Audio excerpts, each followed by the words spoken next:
What's your best story that is 100% real but nobody believes you? You/deleted responded, my friend got a girl pregnant when he was 13 and the girl was 15. They met at the beach in Panama City, Florida.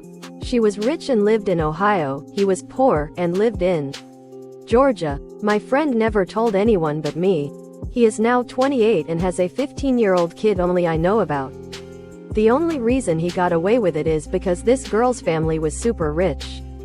The girl never said who the guy was and would sometimes fly down to visit him in secret. I did not believe this shit until I saw pictures of his kid. His kid has never met him either and I do not think he even knows he exists. I always daydreamed that if my friend died I would have to tell his parents that he actually had a kid and they had been a grandpa for 15 years and never knew it.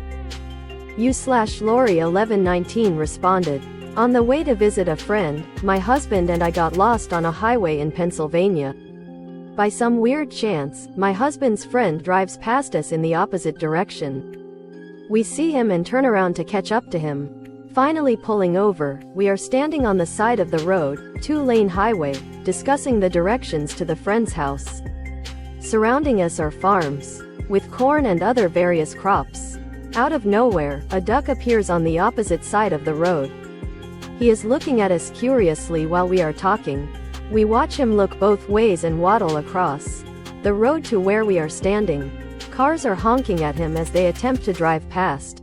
He gets over to my husband, pecks at his shoe once, and then promptly walks back across the street dodging cars traveling at highway speed. He made it back across the street and disappeared into the crops. He risked his life to peck my husband's shoe and simply waddled out of our lives. You/SteveJEO responded, was walking home when I was 16 and a car pulled up behind me. Inside were 4 guys in balaclavas and a gun pointing out the window. The gun went click. So I fucking bombed it over a hedge and ran like hell to the sound of some guy yelling, wait, we're not going to harm you. Edit. Since so many people are asking, not likely a prank. Nope. Friendly neighborhood. Terrorists. Either the IRA or UVF. Probably the IRA. You/Stronomo responded, about 7 or 8 years ago I was really into humorous wiki vandalizations and thought it would be funny to claim that kiwi fruit were once called hairy bush fruit. I modified the page on kiwi fruit to say so. I cut and paste some random Chinese characters from elsewhere in the article and put this in, hairy bush fruit *hash mao mu guo. Since then, it has been repeated all over the place and currently returns 61,000 hits on Google. It has been printed in The Guardian, which means it is now a 100% verifiable fact and will quite likely never be removed from the offending article. It is a kind of scary implication. The Guardian journalist that wrote that article should have noted that Wikipedia was used as reference, but didn't. There could quite easily be other circular references like this, where a journo repeats something incorrect lifted from Wikipedia and publishes it, which then means the incorrect fact can be referenced in the press. You/Pumpkin Rum responded, how I ended up with my dog. I was on my way to the bus when I saw this dog calmly walking about. He approached me, I petted him a bit, and went on my way. For some reason he kept on following me. There were other people around us, but he kept on walking behind me. The bus station is by a busy street. I hoped to shake him off by the time I got there, but no. I wasn't sure what would happen if I got on the bus. Would he run after it? Would he hop on the bus? The stop I intended to hop off on is another heavily trafficked place. Neither of the options looked good, so I did the only thing I could think of. I headed home. On the way I called my dad and told him a dog was following me.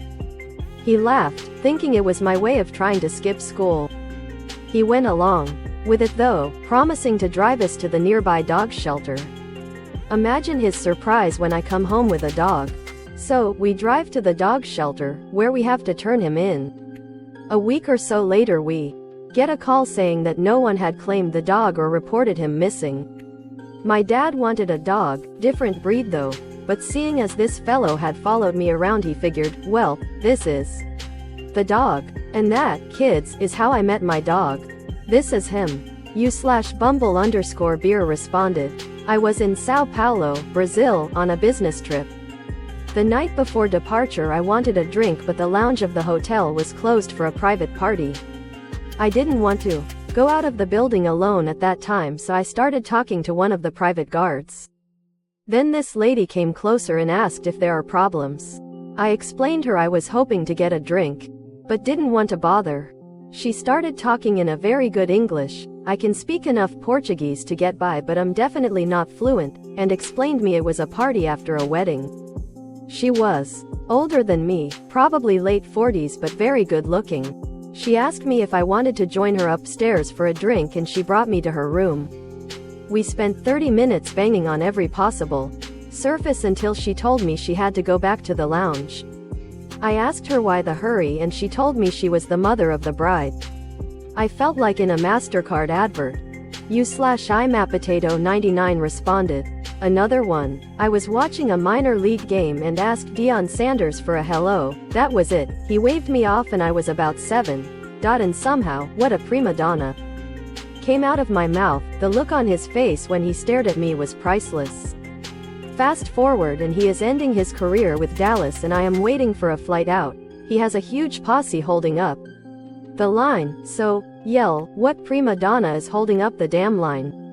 His posse parts and he looks at me, and then a hint of recognition hits his face, and he goes back to talking to the ticket lady with a quizzical look on his face. U/Noodleface responded. No one ever believes me. I was 8 years old and my babysitter was 16. My parents worked extremely late, overnight, so she often slept over. One night she decided to sleep in my bed. I asked her to show me her boobs and she did, and told me I could touch them. She also was only wearing a thong. It's probably borderline sexual assault or something, but I didn't care. I was the only 8-year-old that had asked to see tits and received.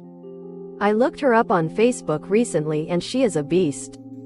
U/Smellbag responded. When I was about 16, I was in a restaurant in Melbourne with my cousin.